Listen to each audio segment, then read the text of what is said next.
Hi అండి. ఈరోజు మధ్యాహ్నం మా ఇంట్లో లంచ్ అయితే ఏం చేశానో చూపిస్తానండి. సండే ఇక్కడ వచ్చేసి కుక్కర్లో అయితే బగారా రైస్ అయితే చేసుకున్నాను. కుక్కర్లో బగారా రైస్ చేసుకుంటే చాలా బాగా అవుతుంది. అన్నము పులులు మంచిగా అవుతుంది. చూడండి ఎంత బాగా అయిందో బగారా రైస్ కుక్కర్లో ఉంటే మంచిగా అవుతుంది బగారా.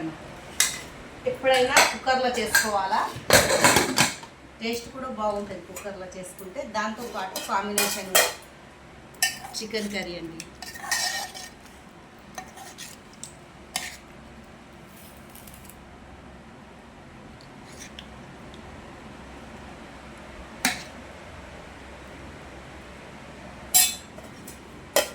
ఇక్కడ వచ్చేసి రాయితా.